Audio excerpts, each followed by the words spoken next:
আপনি কি কখনো কারো কাছে শুনেছেন বিমান সমুদ্রের উপর দিয়ে উড়ার সময় সমুদ্রের পানির আকর্ষণ ক্ষমতা বিমানের উপর অনেক ধরনের প্রভাব ফেলে? যদি শুনে থাকেন তাহলে ভিডিওটি আপনার জন্য।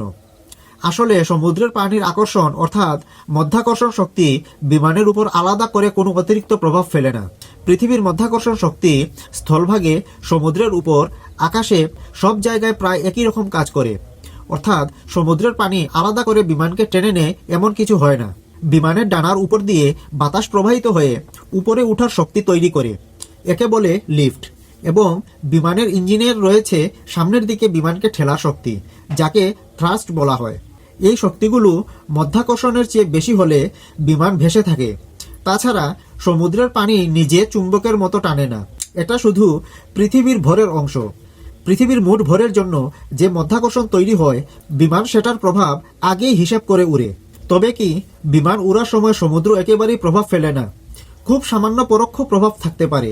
যেমন সমুদ্রের উপর বাতাস বেশি আর্দ্র, সেখানে আবহাওয়া দ্রুত বদলায় এবং মেঘ ও টার্বুলেন্স তুলনামূলক বেশি হতে পারে। কিন্তু এগুলো মধ্যাকর্ষণের কারণে নয়, এগুলো আবহাওয়াজনিত প্রভাব। পরিশেষে বলা যায়, সমুদ্রের পানির আকর্ষণ বিমানের উপর কোনো অতিরিক্ত বা বিশেষ প্রভাব ফেলে না, কারণ মধ্যাকর্ষণ সর্বত্র প্রায় একই। বিমান লিফট ও ইঞ্জিনের শক্তিতে চলে এবং সমুদ্র শুধু পৃথিবীর ভরেরই অংশ।